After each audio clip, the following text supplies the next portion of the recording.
Hello dears, welcome to science cult YouTube channel. करने वाले हैं half portion of the chapter number first, real numbers. तो चलिए start करते हैं। कॉपी पेन उठा लीजिए और कीजिए हमारे साथ इस चैप्टर को शुरू।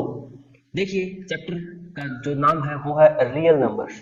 Real numbers, real numbers, real numbers. What is real numbers? The combination of all the numbers, rational numbers, irrational numbers and other और नंबर इवन प्राइम कंपोजिट, सभी के सभी नंबर्स जब पाएंगे वो कहलाएंगे वास्तविक संख्याएं। ठीक है, क्योंकि रियल नंबर्स यहाँ हम कर रहे हैं 11th क्लास के अंदर आप इमेजिनरी नंबर्स के ऊपर बात करोगे तो हम वहां ना जाकर के अपने आप इस टॉपिक पढ़ते हैं रियल नंबर्स पर। रियल नंबर देखो, अगर सिंपल भाषा में कहें तो रैशनल और इरैशनल नंबर्स का कॉम्बिनेशन होता है। अब क्या होते हैं रैशनल नंबर्स और इरैशनल नंबर्स? बात करते हैं रैशनल नंबर्स की। Rational numbers, rational numbers, the numbers which is written in the form of q upon q, p upon q and q does not equal to 0. and irrational number की हम बात करें तो irrational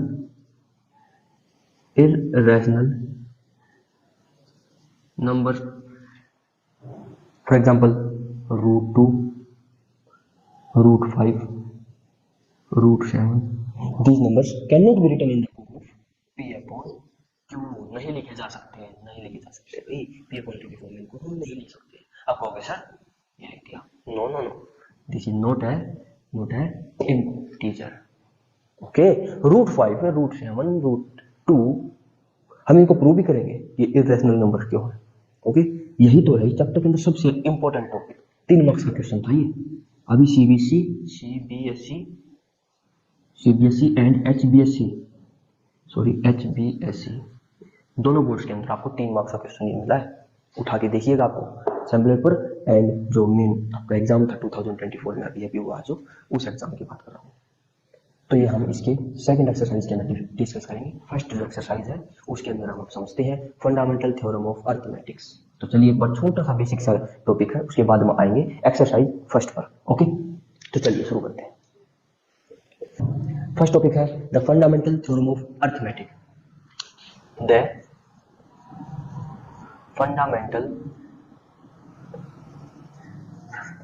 fundamental theorem of arithmetics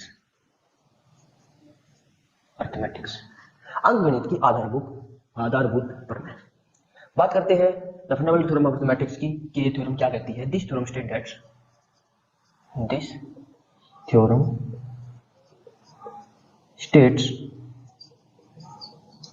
that states that every composite number can be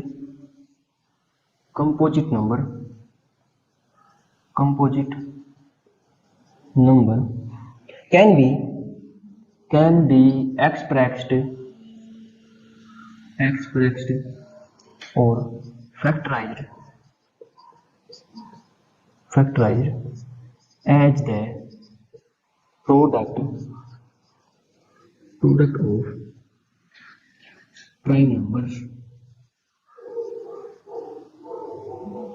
prime numbers. Okay, this theorem states that every composite number can be expressed or factorized as the product of prime numbers, and these factorization and this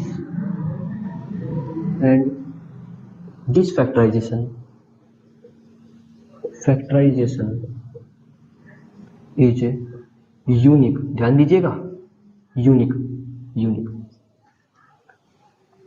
apart from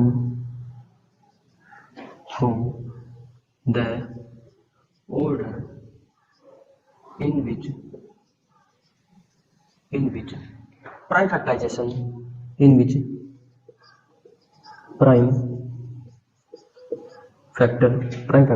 occur। Okay, देखिए अब इस theorem को समझते हैं। प्रत्येक composite number चाहे वो 2 हो, 4 हो, 8 हो, 6 हो, समथिंग एंड सो ऑन, बहुत सारे, चाहे 12 एंड सो ऑन, सारे के सारे कंपोजिट नंबर को हम एक्सप्रेस कर सकते हैं किसके प्रोडक्ट की फॉर्म में? प्राइम नंबर्स के प्रोडक्ट की फॉर्म में, उसके फैक्टराइजेशन की फॉर्म में। जैसे 8 के अगर हम फैक्टर करें तो होंगे 2 into में 2 into 2, 12 के फैक्टर करेंगे तो होगा 2 इंटू 2 इंटू 3, इस टाइप से product of, and this factorization is unique. देखिए 2 इंटू 2 इंटू 3, यही 3 फैक्टर जो होंगे प्राइम फैक्टर 12 के, ये यूनिक होंगे। इनके अलावा आपको कोई, इसके अलावा कोई भी ऐसा नंबर नहीं मिलेगा जिनका फैक्टर और प्राइम नंबर, ठीक है, क्योंकि यही ये 12 के यूनिक फैक्टर्स होते हैं। इस टाइप से 8 के ये तीनों के तीनों जो 2 2 2 है, ये यूनिक फैक्टर्स हैं। कोई भी नंबर उठा लीजिए आप जो कि कंपोजिट नंबर हो।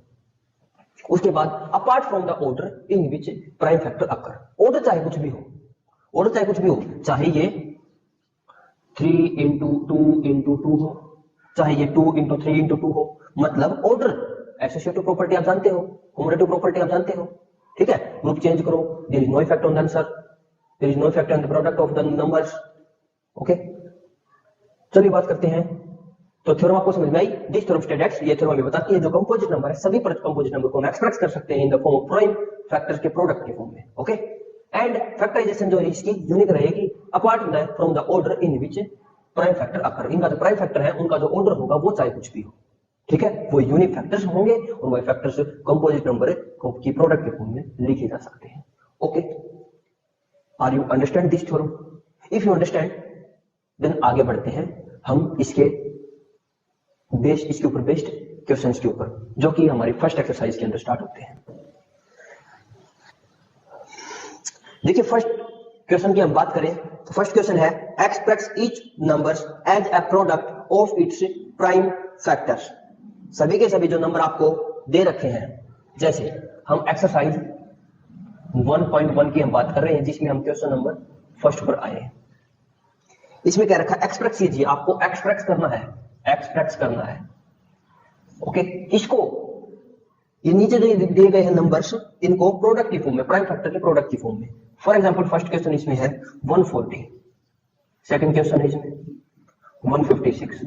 देखिए इनके फैक्टर करते हैं 140, 2 से 2 7 जा 0, फिर 2 से 2 3 जा 6, 2 5 जा, फिर 5 से 5 7 जा 7 से 7 जा, ओके।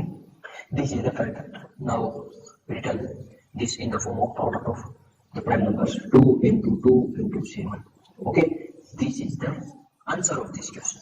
हाँ यही तो है, यही तो है, बताइए आप। और फिफ्थ क्लास में आप इसको करते हुए आ रहे हैं। क्वेश्चन तो ये है, बस उस थ्योरम को आप ध्यान रखिएगा जो थ्योरम अभी हमने बताई है, ठीक है। नेक्स्ट क्वेश्चन 156 की हम बात करें। अब इसको 2 से कितने बताइएगा, 2 से 14, ठीक है। 2 से 14, फिर 2 8 16, ओके। फिर से 2 से करते हैं, 2 से 2 3 6, 2 चौके 8, ओके। फिर से 2 से क्या बनेगा 17 17 6, ओके। तो this is the number 156 is equal to 2 into 2 into 2 into 17। This is the answer of this question. बताइए क्या क्वेश्चन सही है? ये था हमारा फर्स्ट क्वेश्चन जिसमें हमने 2 क्वेश्चंस डिस्कस कर लिए हैं, 3 क्वेश्चन इसी टाइप के बिल्कुल सेम क्वेश्चन आपको कंप्लीट करने हैं। अब बढ़ते हैं अपने नेक्स्ट क्वेश्चन पर। देखिए इसमें सेकंड क्वेश्चन है, find the LCM and HCF of the following pairs of integers and verify that LCM into HCF is equal to the product of prime numbers. देखो सबसे पहले आपको इन फ्रैक्शन निकालना है, एचसीएफ निकालना है, और एलसीएम और एचसीएफ की मल्टीप्लाई इन दोनों नंबर के प्रोडक्ट के मल्टीप्लाई की जरूरत है। यही आपको ओके। देखिए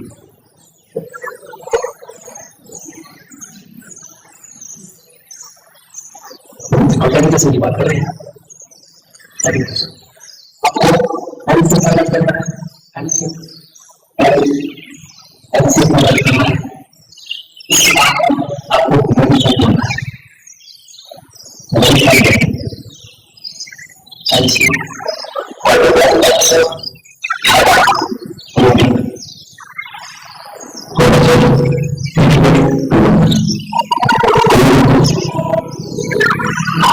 आपको इस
This particular system